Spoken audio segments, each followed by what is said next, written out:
nothing changes. Welcome to भाई की पढ़ाई सब्सक्राइबर, और जिन्होंने नहीं किया वो कर दो।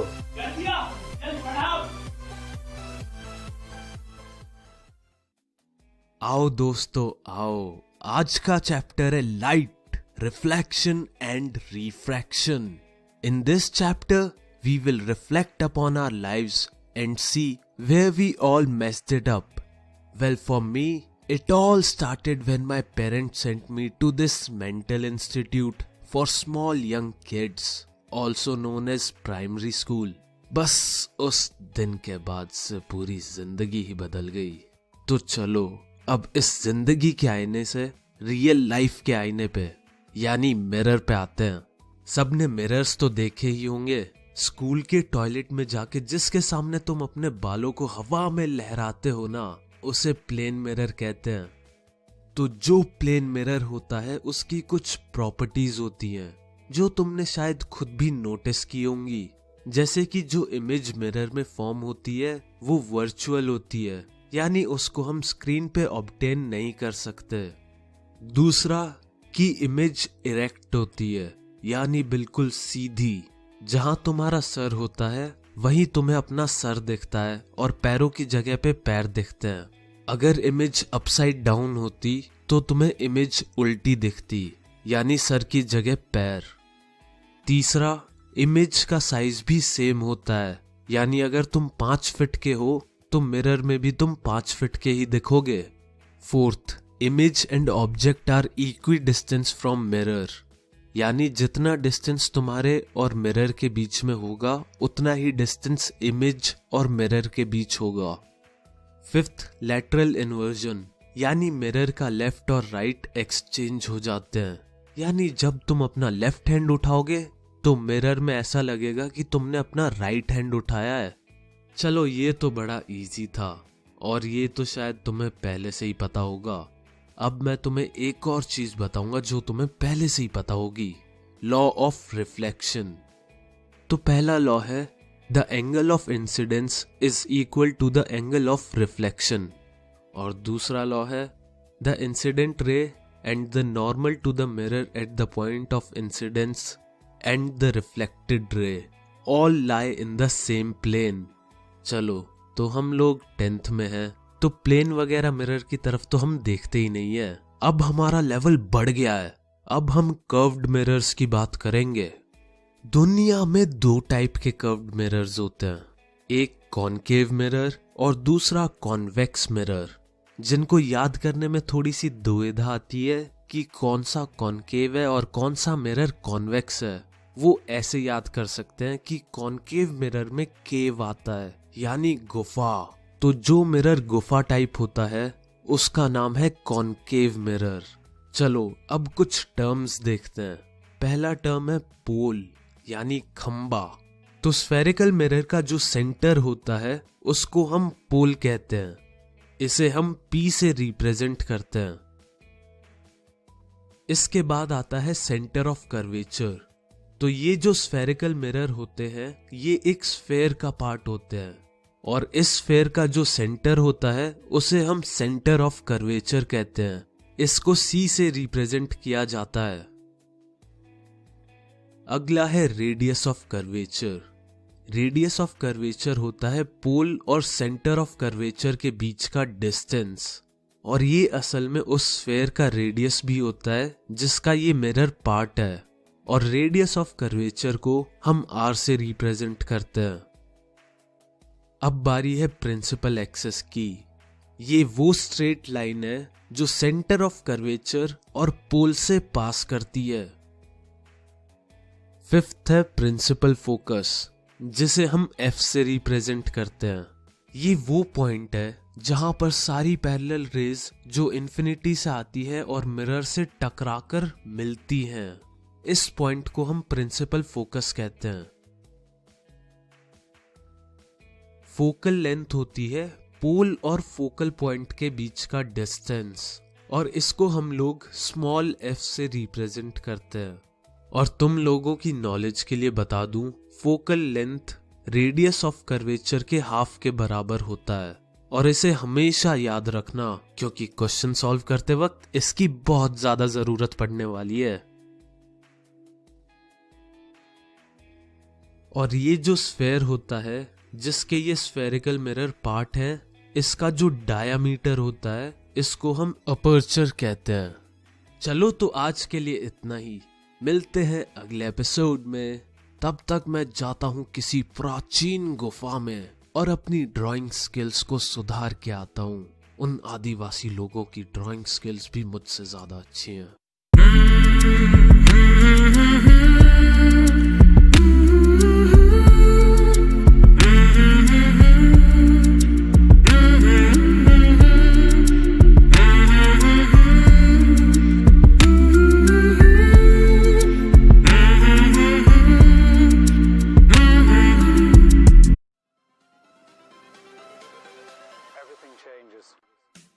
वेलकम टू भाई की पढ़ाई सब्सक्राइबर, और जिन्होंने नहीं किया वो कर दो।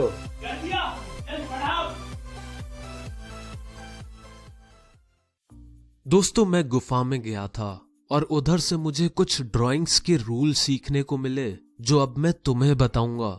तो पहला रूल है, जब भी कोई रे इन्फिनिटी से आएगी और अगर वो प्रिंसिपल एक्सिस के पैरेलल होगी तो वो हमेशा फोकल पॉइंट से पास होगी, या फिर कॉन्वेक्स मिरर के केस में अपीयर होगी कि वो वहां से आ रही है।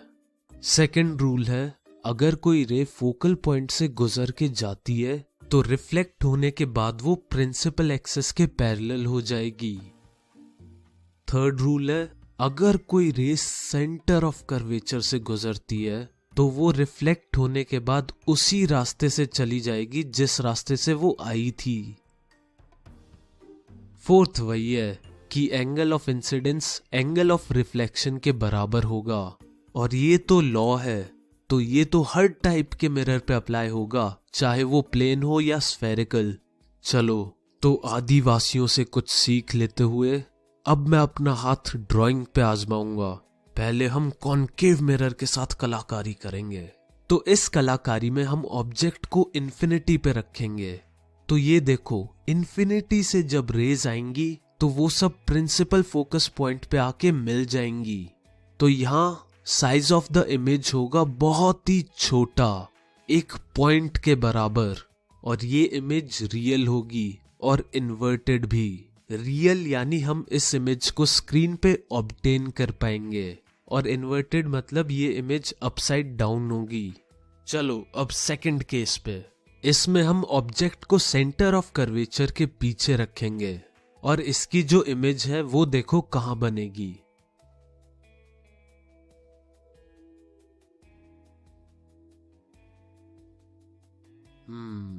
तो अब हमारे पास जो इमेज आई है वो फोकल पॉइंट और सेंटर ऑफ कर्वेचर के बीच में आई है, और ये इमेज असली ऑब्जेक्ट के साइज से छोटी है, और जो इमेज हमें मिलेगी वो इन्वर्टेड और रियल होगी। चलो थर्ड केस, अब हम ऑब्जेक्ट को सेंटर ऑफ कर्वेचर पे रखेंगे।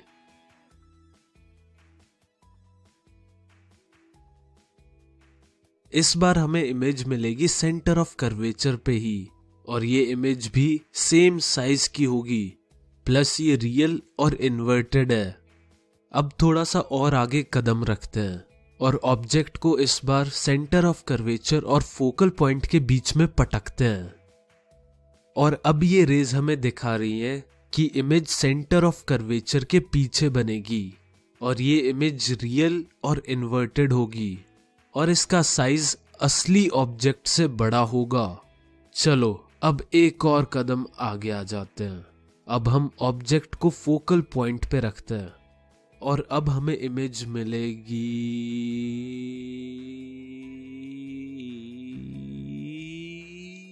इन्फिनिटी पर। हाँ, तो इस बार हमें इमेज मिली है इन्फिनिटी पे। ये इमेज बहुत बड़ी होगी असली ऑब्जेक्ट के कंपैरिजन में, और ये रियल और इन्वर्टेड होगी। अब फाइनल स्टेप लेते हैं और ऑब्जेक्ट को फोकल पॉइंट और कॉनकेव मिरर के बीच में विराजमान करते हैं।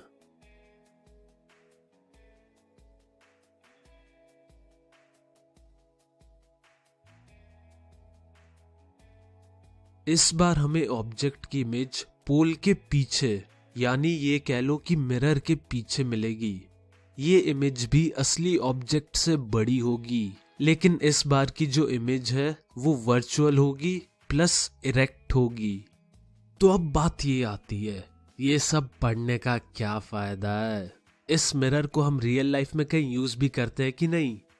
जी हाँ, इस मिरर को हम रियल लाइफ में यूज करते हैं। कॉनकेव मिरर को हम टॉर्चेस, सर्च लाइट और अपनी स्कूटी या कार की हेडलाइट तक में यूज करते हैं। और जो मेरे भाई मर्द बन चुके हैं उन्हें पता होगा कि इसका इस्तेमाल शेविंग मिरर में भी होता है। और इससे मुझे याद आया, तुम लोगों के भी तो गिने चुने इक्के दुक्के बाल आ गए होंगे, जिसे तुम अपनी दाढ़ी कहते हो। और जो लोग अभी तक चिकने हैं, भाई अच्छी बात है, लकी हो तुम नहीं समझोगे शेविंग करने का स्ट्रगल। तो कॉनकेव मिरर को डेंटिस्ट भी यूज करते हैं और सोलर फर्नेस में भी कॉनकेव मिरर का यूज होता है। चलो अब बात करते हैं कॉन्वेक्स मिरर की। तो पहला केस है, अगर हम ऑब्जेक्ट को इन्फिनिटी पे रखेंगे तो क्या होगा? चलो तो देखते हैं।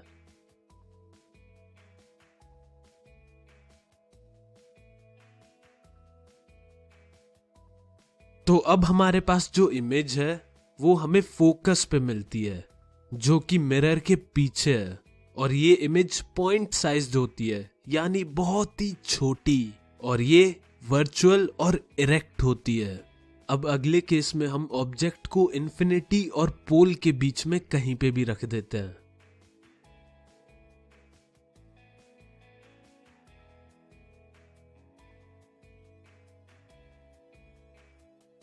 इस बार हमें इमेज पोल और फोकल पॉइंट के बीच में मिलती है, और अगेन ये मिरर के पीछे है। ये इमेज भी असली ऑब्जेक्ट से छोटी है।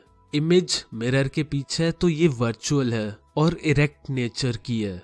और कॉन्वेक्स मिरर का सबसे ज्यादा use as a rear view mirror होता है। इससे हमें पीछे का ट्रैफिक अच्छे से देखने को मिलता है। दोस्तों, अब मैं तुम्हें जो समझाऊंगा वो थोड़ा अच्छे से समझना, वरना तुम सब कुछ सही सही करोगे और फिर भी तुम्हारा आंसर गलत आएगा। इसीलिए ध्यान दो। तो अभी मैंने एक कर्व्ड मिरर बनाया है और उसकी प्रिंसिपल एक्सिस। दोस्तों, तुम्हें जितने भी क्वेश्चन मिलेंगे उनमें हम ऑब्जेक्ट को हमेशा मिरर की लेफ्ट साइड में रखेंगे या प्लेस करेंगे। ओके, ये हमेशा याद रखना कि प्रिंसिपल एक्सिस के ऊपर जो हाइट नापी जाएगी वो पॉजिटिव होगी, और प्रिंसिपल एक्सिस के नीचे जो हाइट नापी जाएगी वो हमेशा नेगेटिव होगी। चलो, ये तो इजी था ना। अब एक और बात सुनो। मिरर के जो लेफ्ट में डिस्टेंस होगा, यानी जिस साइड हमने ऑब्जेक्ट को प्लेस किया है, वो हमेशा नेगेटिव होगा, और मिरर के राइट में जो डिस्टेंस मेजर करेंगे वो हमेशा पॉजिटिव होगा। दोस्तों, ये साइंस हमेशा याद रखना, क्योंकि फॉर्मूला सभी को पता होता है। जहां पे बच्चे गलती करते हैं वो इधर ही करते हैं, वो गलती से गलत साइन लगा देते हैं। तो जिस फॉर्मूले की बात हो रही थी वो ये फॉर्मूला है, 1/f equals to 1/v plus 1/u, जहां f फोकल लेंथ है, u है ऑब्जेक्ट का डिस्टेंस मिरर से, और v है इमेज का डिस्टेंस मिरर से। इसको हम मिरर फॉर्मूला भी कहते हैं।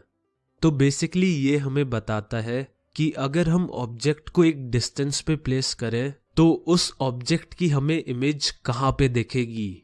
चलो एक प्यारा सा क्वेश्चन करते हैं और फिर समझते हैं इस फॉर्मूले का असली यूज। तो मान लो हमारे पास एक कॉनकेव मिरर है जिसकी फोकल लेंथ है 10 सेंटीमीटर, और फिर हमने एक ऑब्जेक्ट को 30 सेंटीमीटर पे रख दिया। अब बताओ कि हमें इस ऑब्जेक्ट की इमेज कहां पे मिलेगी। चलो तुम्हारी हेल्प के लिए मैं डायग्राम ड्रॉ कर देता हूं।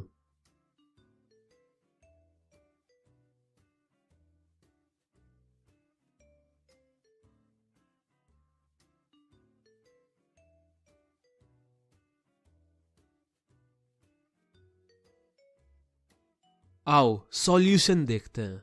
हमें फॉर्मूला तो पता है ही, 1 upon F equals to 1 upon V plus 1 upon U. तो फोकल लेंथ हमें पहले से ही दी गई हुई है जो कि है 10 सेंटीमीटर। पर अब ट्विस्ट देखो, फोकल लेंथ 10 सेंटीमीटर मिरर के लेफ्ट में है, तो फॉर्मूला में हम फोकल लेंथ को -10 पुट करेंगे और ऑब्जेक्ट का डिस्टेंस मिरर से 30 सेंटीमीटर है। और क्योंकि ऑब्जेक्ट को मिरर के लेफ्ट हैंड साइड में प्लेस करते हैं तो हम u को -30 पुट करेंगे। चलो तो अब करनी है सिंपल सी calculation. 1 upon -10 equals to 1 upon v plus 1 upon -30।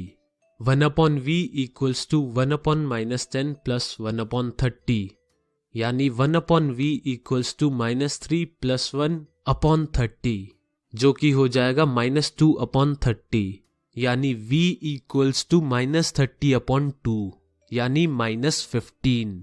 तो हमारे पास v की वैल्यू आ गई है -15, यानी इमेज जो बनेगी वो मिरर से 15 सेंटीमीटर दूर होगी। और क्योंकि यहाँ पे माइनस का साइन है तो इमेज जो बनेगी वो मिरर के लेफ्ट हैंड साइड में बनेगी। देखा कितना इजी था, बस प्लस माइनस का ध्यान रखना है। अब सबको मैग्निफिकेशन का तो पता है ही। मैग्निफिकेशन होता है height of image upon height of object, जिसे हम ऐसे भी कह सकते हैं m equals to h dash upon h। इससे हमें ये पता चल जाता है कि इमेज ऑब्जेक्ट से कितनी गुना बड़ी या छोटी है। वैसे मैग्निफिकेशन का एक और फॉर्मूला होता है और वो फॉर्मूला है m equals to -v upon u, जहां m है मैग्निफिकेशन और u का मतलब है ऑब्जेक्ट का डिस्टेंस मिरर से और v का मतलब है distance between image and mirror. तो चलो अब मुझे ये बताओ कि अभी जो हमने क्वेश्चन किया था जिसमें ऑब्जेक्ट 30 सेंटीमीटर दूर था और इमेज का डिस्टेंस 15 सेंटीमीटर निकला था, वो इमेज ऑब्जेक्ट के साइज से कितनी बड़ी या छोटी होगी?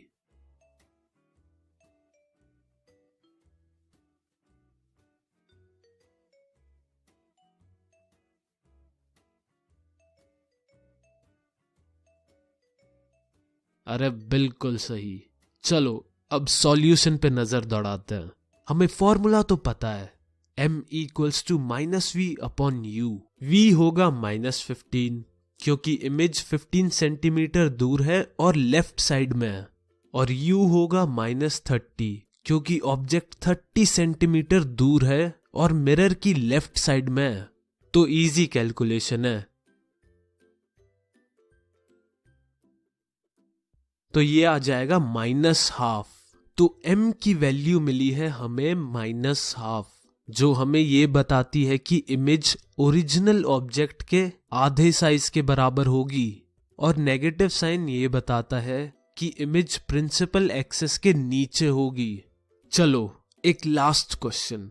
एक ऑब्जेक्ट को हमने 50 सेंटीमीटर के डिस्टेंस पे रखा एक कॉन्वेक्स मिरर के सामने, और ये मिरर अगर 1/4 मैग्निफिकेशन प्रोड्यूस करता है तो इस मिरर की फोकल लेंथ कितनी होगी? चलो अब इसका आंसर जल्दी से बता दो। चलो चलो वीडियो को आगे मत बढ़ाओ, पेन उठाओ और कागज का इस्तेमाल करो और आंसर बताओ। आलसपना मत दिखाओ, यहां कोई चालाकी नहीं चलेगी। आंसर कमेंट बॉक्स में आ जाना चाहिए।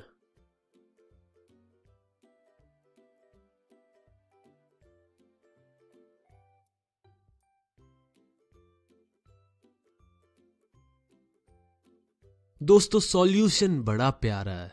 u हमें पता है वो है -50, मैग्निफिकेशन है 1/4 और मैग्निफिकेशन का फॉर्मूला होता है m equals to -v upon u। Values डाल दो बस और v निकल के आ जाएगा। तो v आया है 25/2 या ये कह लो 12.5।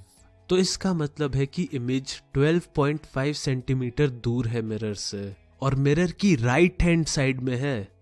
पर हमें तो फोकल लेंथ निकालनी है और वो हमें मिलेगी मिरर फॉर्मूले से 1/f equals to 1/v plus 1/u।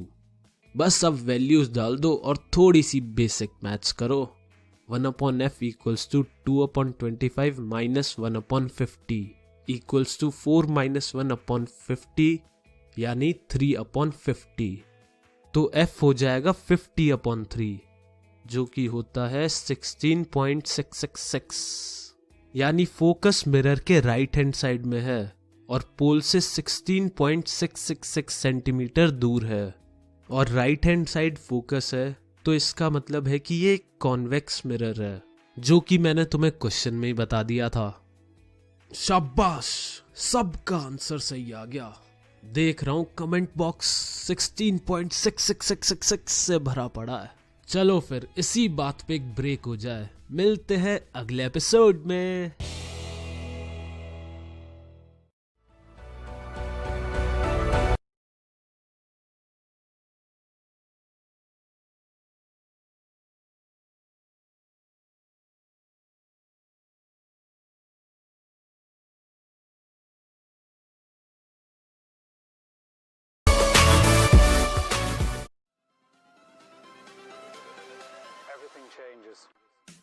Welcome to भाई की पढ़ाई सब्सक्राइबर, और जिन्होंने नहीं किया वो कर दो।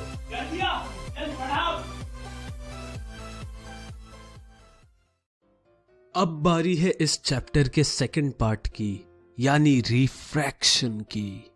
तो जब लाइट एक मीडियम से दूसरे मीडियम में जाती है, जैसे हवा से पानी या ग्लास या किसी और मीडियम में, तो लाइट का पाथ चेंज हो जाता है। और ये पाथ चेंज इसीलिए होता है क्योंकि उस मीडियम में लाइट की स्पीड बदल जाती है, और इस फिनोमेना को हम रिफ्रैक्शन कहते हैं। अब यहाँ दो केसेस होते हैं। पहला, अगर लाइट रेयरर से डेंसर मीडियम में जाती है तो लाइट नॉर्मल की तरफ बेंड हो जाती है, और दूसरा है जब लाइट डेंसर से रेयरर मीडियम में जाती है तब लाइट नॉर्मल से दूर हो जाती है। और जैसा कि अभी आप लोगों ने लॉ ऑफ रिफ्लेक्शन पढ़ा था, अब बारी आ गई है लॉ ऑफ रिफ्रैक्शन पढ़ने की। तो ये दो लॉज भी पुराने दो लॉज की तरह ही हैं। पहला लॉ है incident ray, reflected ray and normal रे सब एक ही प्लेन में लाई करेंगी।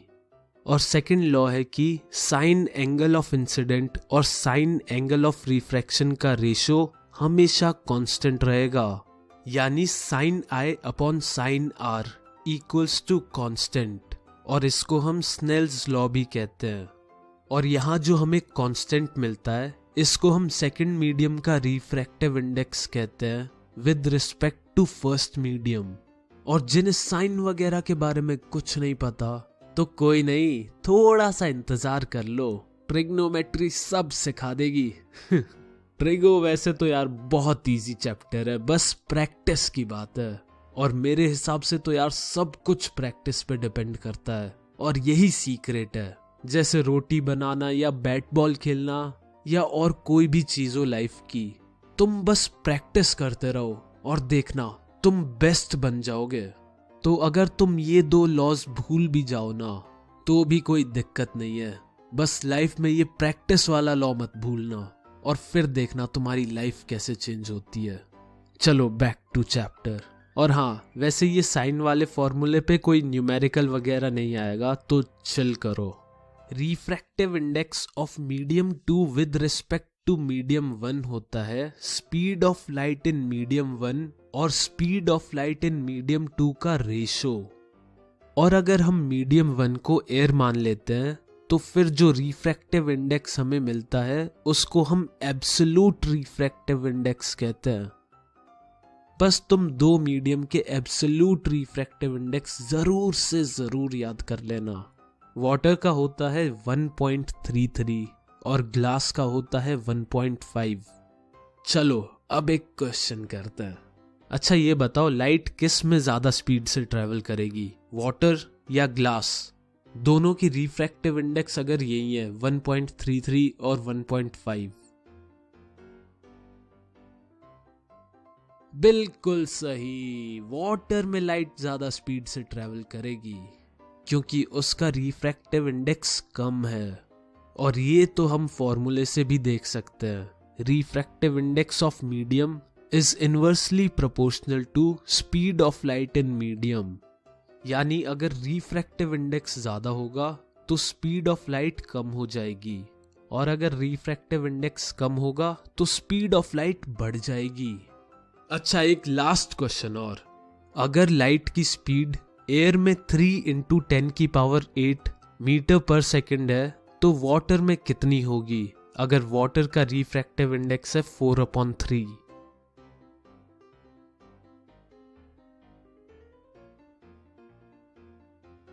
बढ़िया, चलो अब आंसर भी देखते हैं। एक मीडियम का रिफ्रैक्टिव इंडेक्स होता है speed of light in air upon speed of light in medium, यानी n = c/v। n है 4/3 और c हमें पता है 3 × 10⁸। तो यहां से हमारे पास आ जाएगा v = 2.25 × 10⁸, यानी वाटर में लाइट की स्पीड हो जाती है 2.25 × 10⁸ मीटर पर सेकंड। चलो तो अभी के लिए इतना ही, मिलते हैं अगले एपिसोड में।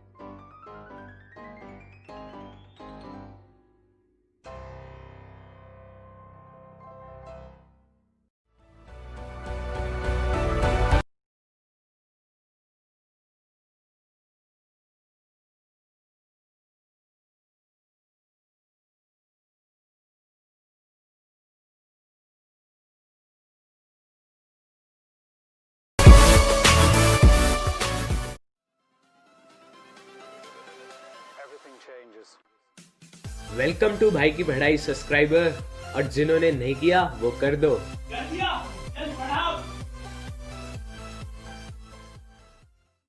आओ इस वीडियो में हम कॉन्वेक्स और कॉनकेव मिरर के डैडीज से मिलेंगे, और उनके नाम है कॉन्वेक्स और कॉनकेव लेंस।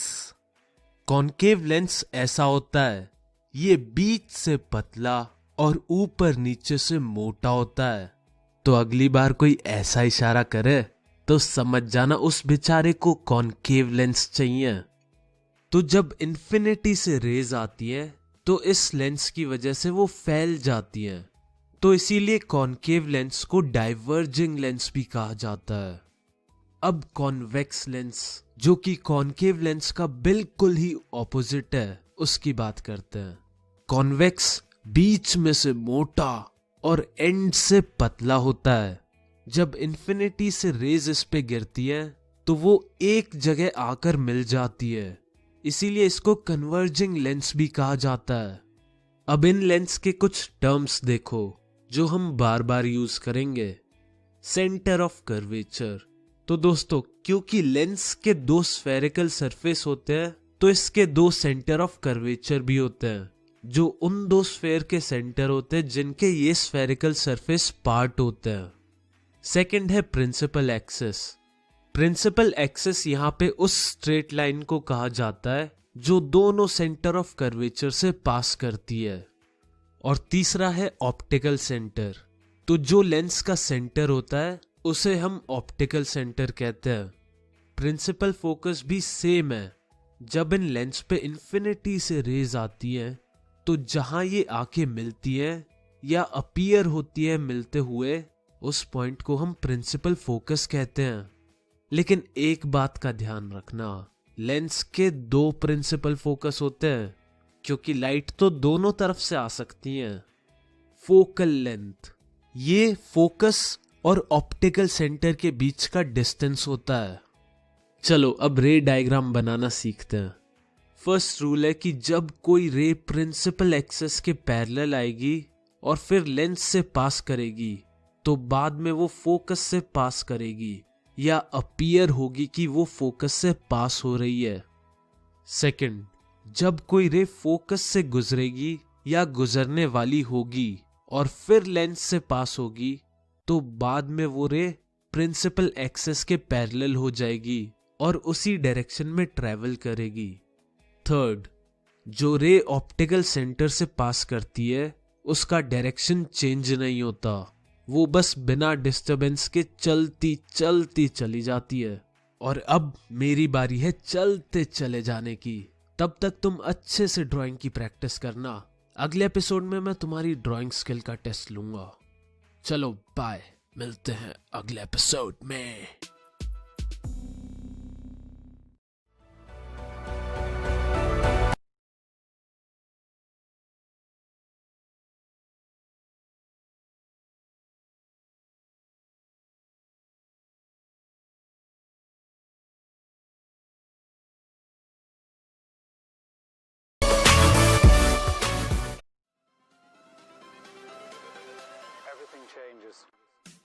वेलकम टू भाई की पढ़ाई सब्सक्राइबर, और जिन्होंने नहीं किया वो कर दो।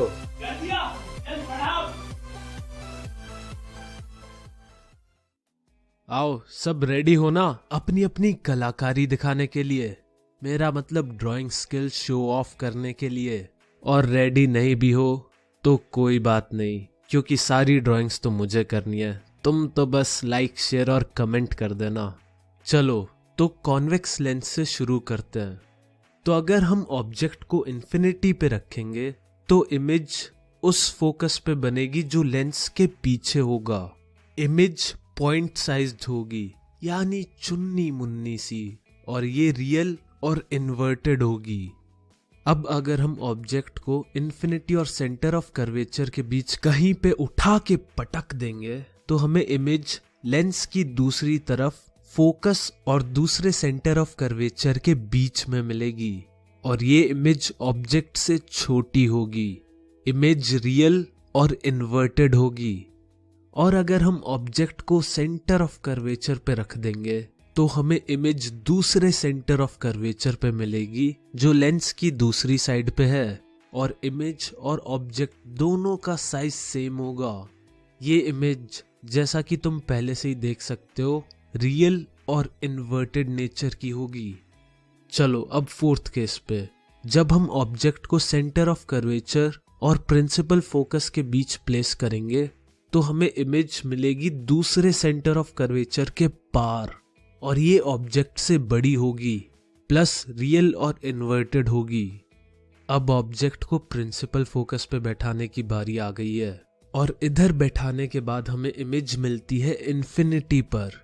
ये ऑब्जेक्ट से बहुत बड़ी होती है और नेचर से रियल और इन्वर्टेड होती है। अब ऑब्जेक्ट को फोकस और ऑप्टिकल सेंटर के बीच प्लेस करोगे तो इमेज मिलेगी लेंस की सेम साइड पर, और इमेज ऑब्जेक्ट से बड़ी होगी, प्लस इस बार इमेज वर्चुअल और इरेक्ट होगी। और इसी के साथ अब बारी आ गई है गुफा में घुसने की। वैसे यार कभी कभार मुझे ऐसा लगता है ये पढ़ाई वढ़ाई किस गुचड़गू का आइडिया था। अच्छा खासा आराम से गुफाओं में रहते बच्चे पैदा करते और मर जाते सुकून से। खैर अब वो जमाना तो गया, अब तो सुकून की जिंदगी जीनी है तो पढ़ना तो पड़ेगा। चलो फिर कॉनकेव लेंस की पढ़ाई शुरू करते हैं। जब हम ऑब्जेक्ट को इन्फिनिटी पे प्लेस करेंगे तो इमेज सेम साइड वाले फोकस पे बनेगी, और ये इमेज वर्चुअल और इरेक्ट होगी, जो कि साइज में बहुत ही छोटी होगी।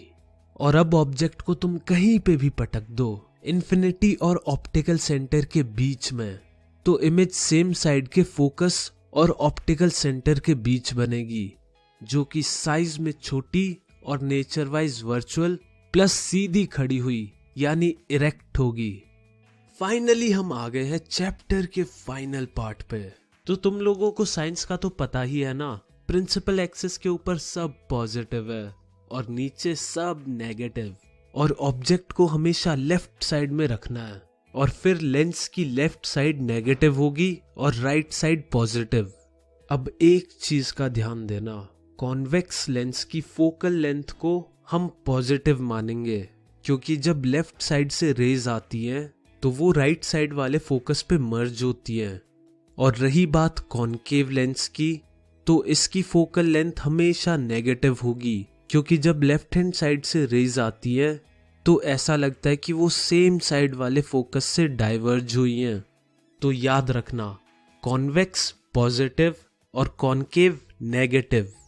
तो अब मिरर फॉर्मूला की तरह हमारे पास एक लेंस फॉर्मूला भी है, जो हमें ऑब्जेक्ट की पोजीशन से इमेज की पोजीशन बता देता है, और ये फॉर्मूला है 1/v - 1/u = 1/f, जहां पे v का मतलब है इमेज का डिस्टेंस ऑप्टिकल सेंटर से और u का मतलब है ऑब्जेक्ट का डिस्टेंस ऑप्टिकल सेंटर से और f का मतलब है फोकल लेंथ।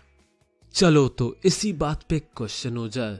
दोस्तों गोगी खड़ा था एक कॉन्वेक्स लेंस के सामने और उसके और लेंस के बीच का डिस्टेंस था 3 मीटर और लेंस की फोकल लेंथ थी 2 मीटर।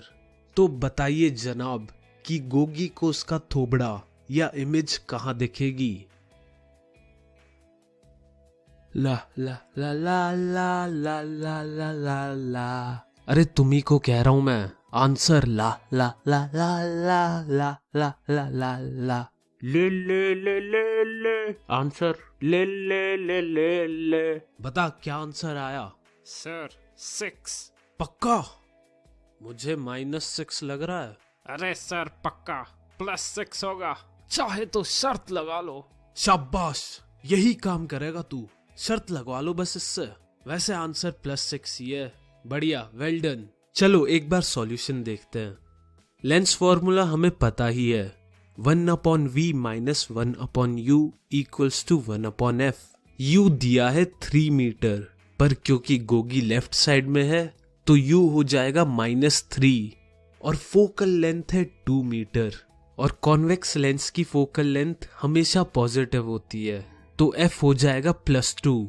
अब बस वैल्यूज डाल दो, 1/v माइनस 1/-3 इक्वल्स टू 1/2। तो माइनस माइनस से कट जाएगा और फिर हो जाएगा 1/v इक्वल्स टू 1/6 और यहां से v की वैल्यू हमें मिलेगी 6, यानी गोगी का थोबड़ा लेंस के राइट हैंड साइड में 6 मीटर दूर दिखेगा। चलो अब मैग्निफिकेशन पे। मैग्निफिकेशन का बेसिक फॉर्मूला तो पता ही होगा, m इक्वल्स टू h'/h, यानी height of image upon height of object. और दूसरा फॉर्मूला जो लेंस के लिए है वो होगा m इक्वल्स टू v/u, यानी distance of image from optical centre upon distance of object from optical centre. याद रखना मिरर के लिए होता है m इक्वल्स टू -v/u और लेंस के लिए m इक्वल्स टू v/u। क्योंकि लेंस मिरर का बाप है इसीलिए यहाँ पे माइनस नहीं आता। चलो तो सेम क्वेश्चन का आंसर बता दो कि गोगी को उसका थोबड़ा कितना बड़ा या कितना छोटा दिखाई देगा, मतलब उसकी मैग्निफिकेशन। सारी वैल्यूज सेम है। करो करो आंसर बताओ।